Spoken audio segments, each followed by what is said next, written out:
Sorprendidos de verdad, porque recordemos que durante la campaña de Macri él había advertido y anunciado y comprometido de que si se generaba una inflación mayor al 20%, él se iría. Y en este momento la Argentina está con un 40% y más de 47. Inflación, 47, casi 50%. Me decías en la pausa, y yo ya lo había escuchado en algunos, y lo había leído en algunos artículos y en algunas notas, de que se están prestando con intereses del 60%. Eso es algo que no pensamos, o sea, es impensado, ¿no es cierto? ¿Cómo te puedes prestar al 10? Ya nos parece mucho, esto es al 60%. Así es, Verónica. El año pasado, luego del mes de agosto, que le llamaron agosto negro los argentinos, los indicadores, sobre todo bursátiles, tuvieron una serie de caídas, y en lo que corresponde a la parte de las tasas de interés que se cobra a la población, se observó una subida, ¿no?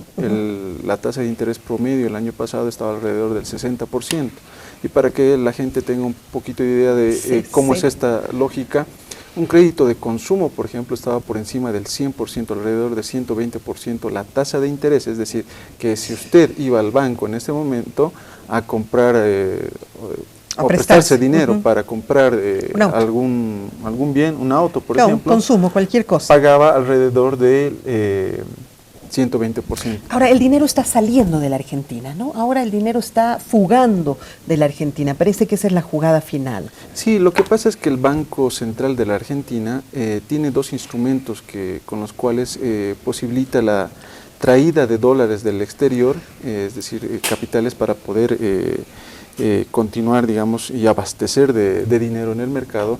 Las letras del Tesoro, que se llaman las LEBAC y las LILIC, que son instrumentos financieros para justamente poder inyectar recursos.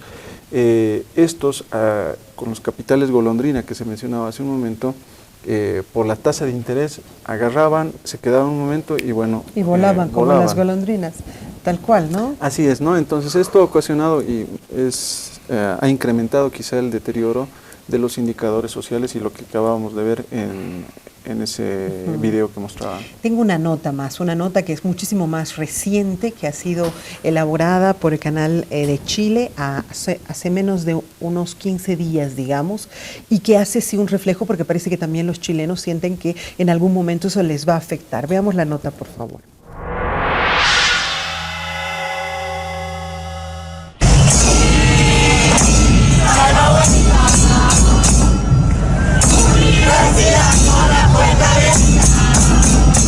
Nunca una lluvia ha parado a los argentinos para salir a marchar. Los paraguas pasan a formar parte de los tambores y los gritos para pedir cambios que esta vez los estudiantes y profesores de las universidades públicas le exigen al gobierno de Mauricio Macri. Pero a medida que avanzaba el día, más argentinos sintieron esas ganas de salir a las calles más allá de la educación, al ver cómo su moneda se ha devaluado en los últimos días, complicando aún más la ya difícil economía trasandina.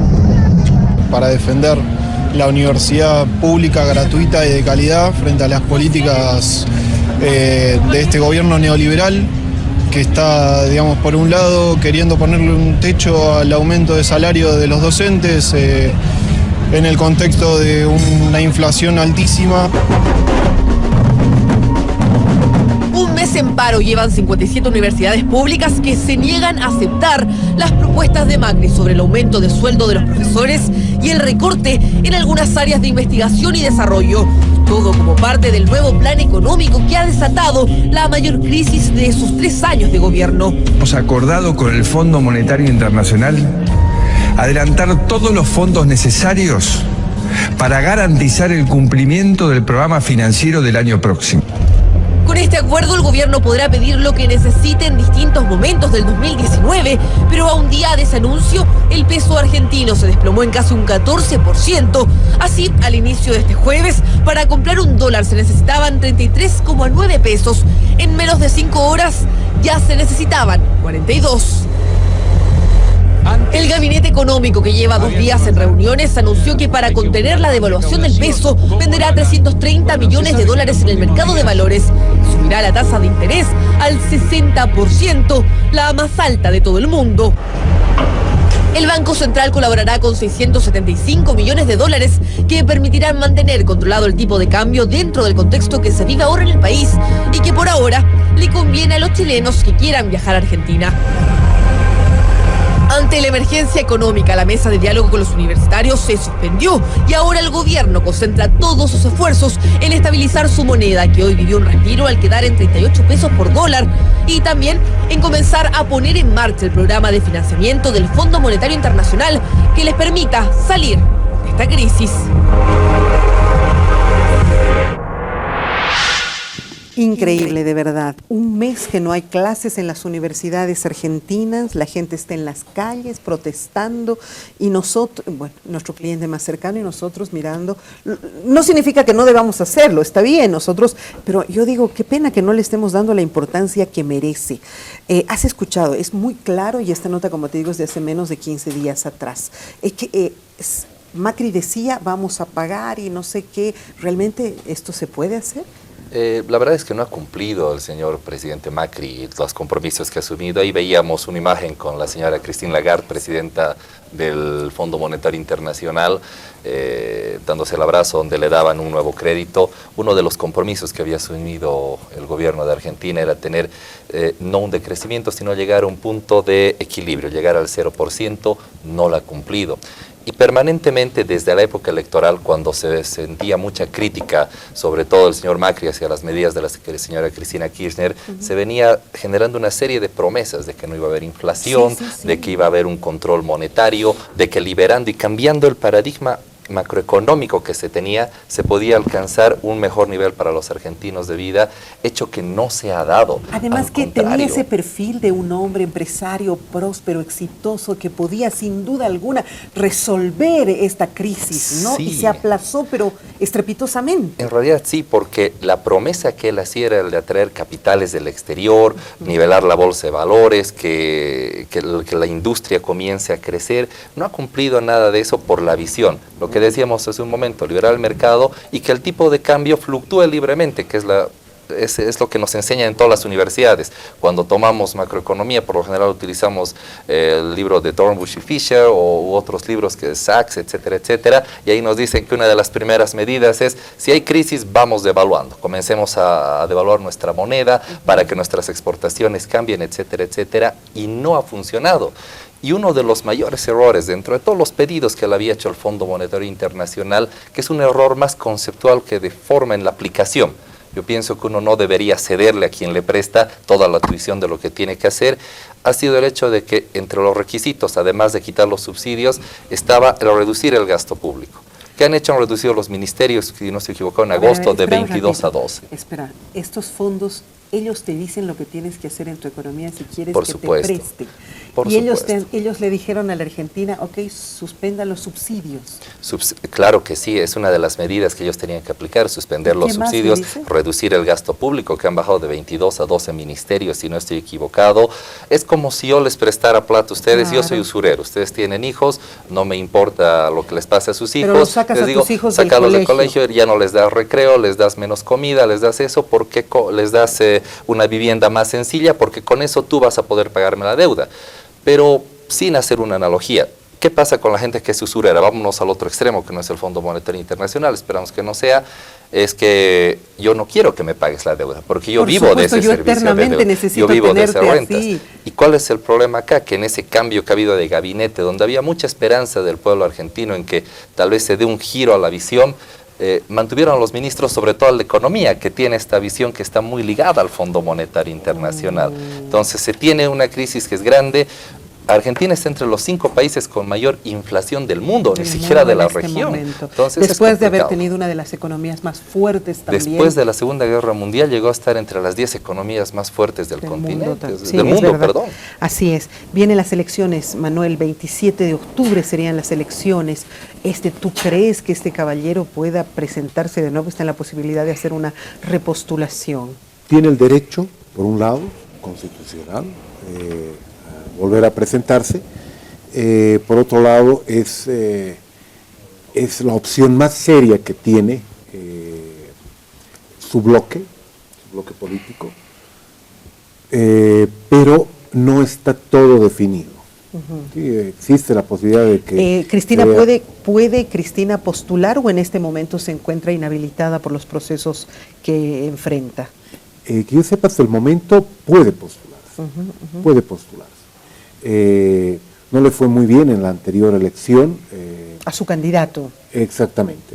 Pero creo que el tamaño de la crisis que se está viviendo en Argentina es tal que se abren posibilidades muy interesantes, no solamente para el kirchnerismo, sino para otras corrientes del justicialismo, del peronismo, que también están pugnando dentro del escenario político argentino.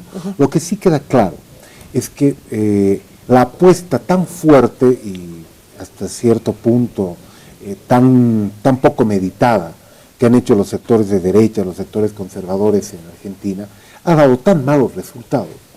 Definitivamente un grueso de la población va a optar por buscar alguna otra alternativa que no necesariamente sea volver al kirchnerismo.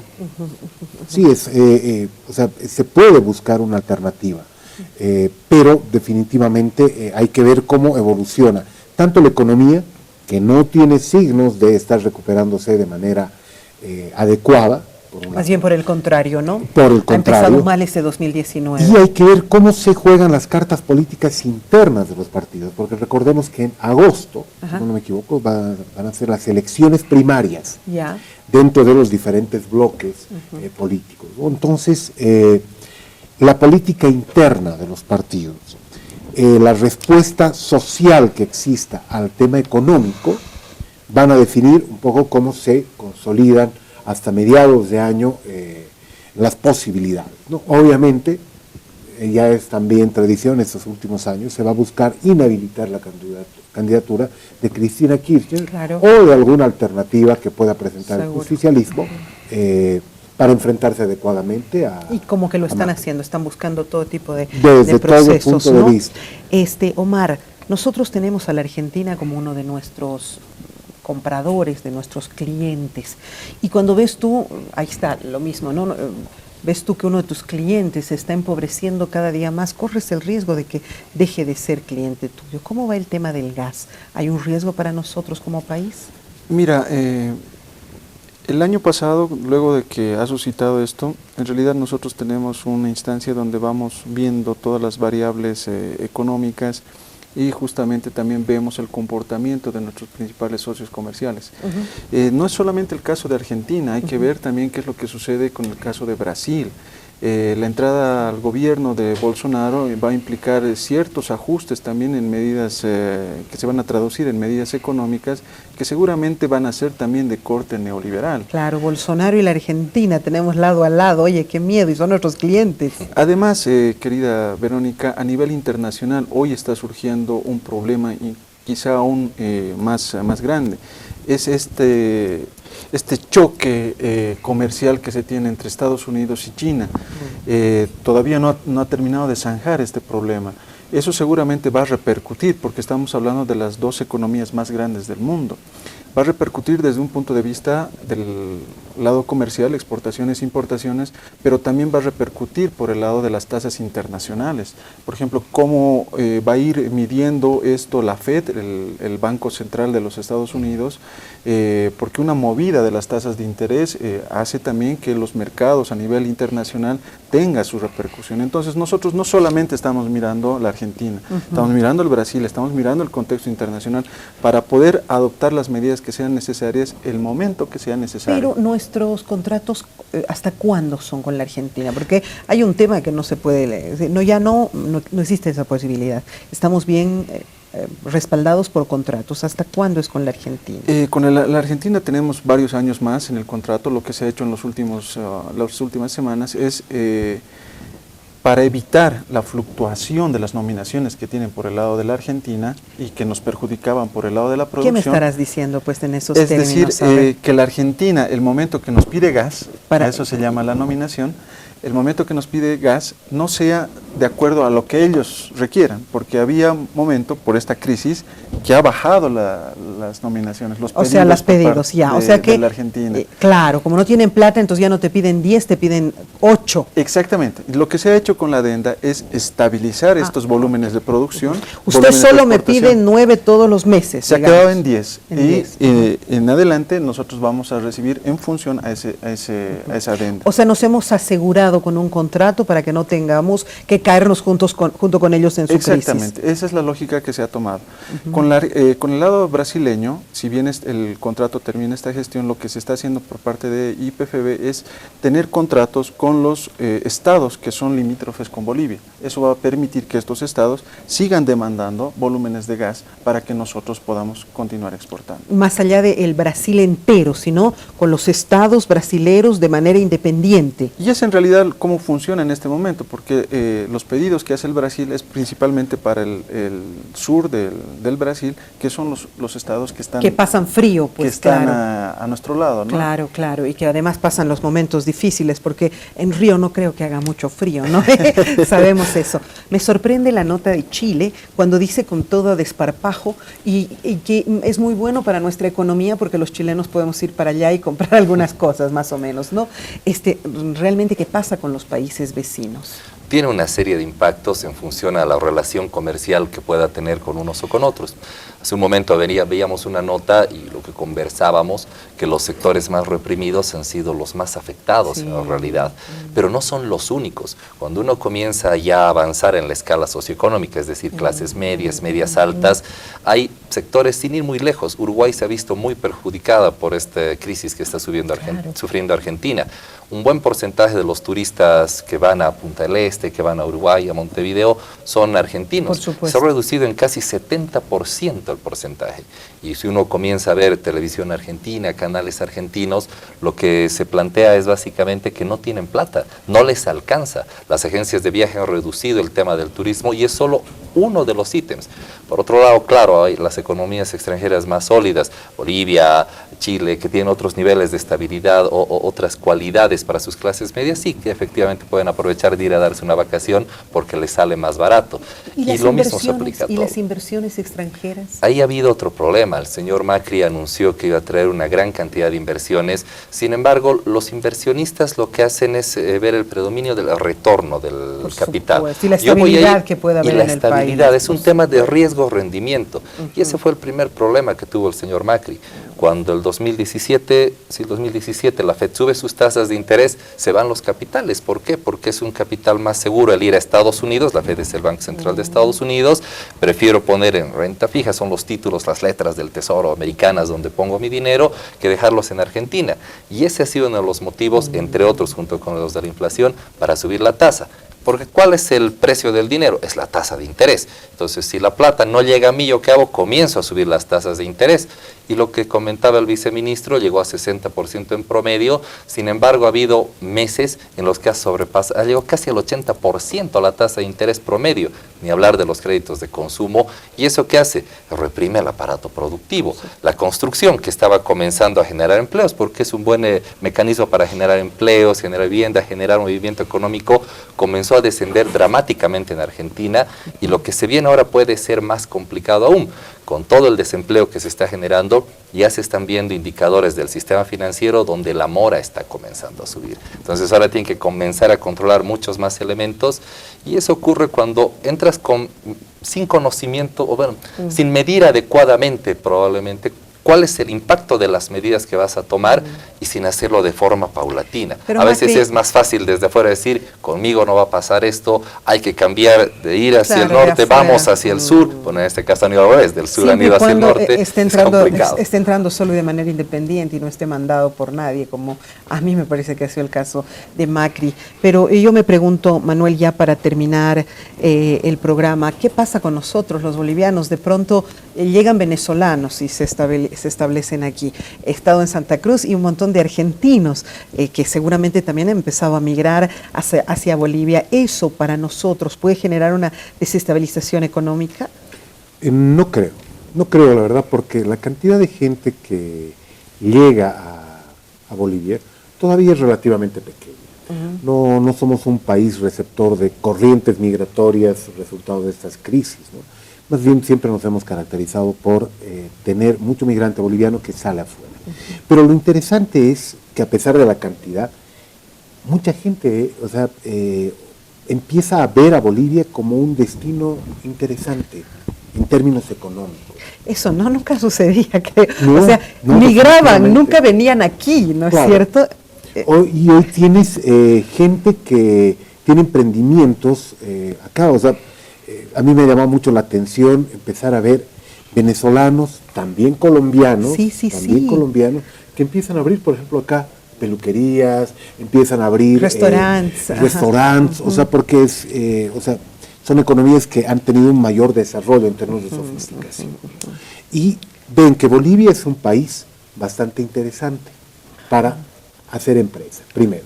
Segundo, otro dato interesante es encontrar a la gente que está botando fuego en las esquinas. Tú empiezas a ver desde hace algunos años atrás mucha más de esa gente que está de paso por Bolivia y que se queda los más viajeros. tiempo. ¿Por qué? Porque a diferencia de 15 años atrás, hoy hay recursos económicos acá. Entonces, la gente que viene, en pocas palabras, a pedir que le regalen unos pesos para continuar su viaje, hoy se queda más tiempo acá. Porque va a ser unos buenos pesos. Porque va a ser unos buenos pesos. La gente viene e invierte, quizá no en la magnitud que muchos Y las inversiones serias, las inversiones que realmente podrían incidir en nuestra economía, ¿están llegando a Bolivia también? Yo estoy seguro que sí, definitivamente. Pero ahí los economistas tienen la voz cantante, ¿no? Pero me imagino que no de la manera que se hubiera esperado en otros modelos económicos. Porque ¿cuál es el principal inversor en nuestro país? Es el Estado. Es el Estado. ¿Y con qué dinero invierte? Con el dinero que hemos podido mantener dentro de nuestra economía, exactamente el modelo contrario al que apuntaba, por ejemplo, Macri. Porque Macri liberalizó todo y dijo, bienvenidos capitales del mundo, y los capitales no llegaron. Capitales no llegaron. Claro. En cambio, acá estamos invirtiendo cada vez más. Creo que el viceministro tiene datos. Sí, ya para cerrar, en todo caso, Omar, la última posibilidad de tomar la palabra. Tienes un cuadro ahí, si me permites lo voy a hacer frizar y explícame un poquito de qué se trata, para cerrar, por favor. Justamente, querida Verónica, para que la población nos entienda, a ver, un país, el principal movimiento que tiene, la principal locomotora que tiene es la inversión. Y dentro de esto, en Bolivia, la locomotora en realidad viene a ser la inversión pública. Algo que no sucede en los países que aplican medidas ortodoxas. En este momento Bolivia está alrededor con el 11% del Producto Interno Bruto, es el mayor de la región en relación a la inversión pública. Esto quiere decir que el Estado es el protagonista en esto y precisamente a raíz de que no seguimos las recetas tradicionales es que durante todos estos años, prácticamente estos 13 años donde ha habido crisis internacionales y que otros países lo han pasado mal, que hemos ido discutiendo, donde incluso los salarios mínimos han caído y producto de eso y las políticas que hemos hecho de fortalecimiento de la demanda interna ha hecho y ha posibilitado de que Bolivia se mantenga estable con un crecimiento sostenido y sobre todo con los resultados que todo el mundo conoce, que es básicamente el tema de la reducción de la desigualdad y principalmente la reducción de la pobreza. Me parece muy interesante porque de manera coincidente, tanto Bolivia como Ecuador son los países que más apuestan a su inversión pública. Sin embargo, por el contrario, Chile, ¿no es cierto?, y esto es Argentina, no han apostado a la inversión pública, ¿no? Y ahí tenemos otros países como el Paraguay y Colombia que tienen una inversión pública mediana, pero nosotros dos seríamos los países, Bolivia y el Ecuador. Aunque en el caso de Ecuador, querida Verónica, si te fijas ahí la línea verde, luego baja porque ha habido un cambio de timón justamente en las políticas. En este momento Ecuador está lanzándose a un programa de endeudamiento que alcanza alrededor de los 11.000 millones de dólares. Hay que ponerle ojos a lo que va a suceder en Ecuador. Veamos también lo que va a suceder con el caso de Brasil, que son, repito, medidas de corte ortodoxo, es decir, las medidas tradicionales. Nos debemos un programa sobre el Ecuador, entonces, ¿sí? Quedamos pendientes para hablar exclusivamente del Ecuador, que es otra forma también de economía y otra transformación que los está llevando desafortunadamente igual a una crisis, ¿no? Sí, hay que ver qué es lo que va a suceder. Brasil, hay que poner también los ojos, es una economía muy grande en muy nuestra cercana, región, ¿no? Muy cercana y creo que eso también vale la pena ver. Sí, nos debemos 2 programas, entonces gracias Omar, ha sido un gusto tenerte acá. Gracias. De la misma manera Manuel. Verónica, un gusto. Igual, y gracias Jaime, siempre es un placer. A ti, Verónica, un gusto. Qué interesante cómo nosotros los medios tenemos la misión de poder visibilizar estos temas, que a veces entramos en la misma marea de los otros y nos dejamos llevar por, ¿qué se llamaba? ¿Has dicho, Manuel? Ese estilo de comunicación que orienta. Agenda setting. Agenda setting. Qué pena que no estudie comunicación y que soy psicóloga, pero voy a ir a averiguar enseguida ese concepto. Muchas gracias por la sintonía. Se hace lo que se puede, ¿no es cierto? Un abrazo. Reflexiónelo, por favor. La Argentina, nuestro vecino, está en una seria crisis.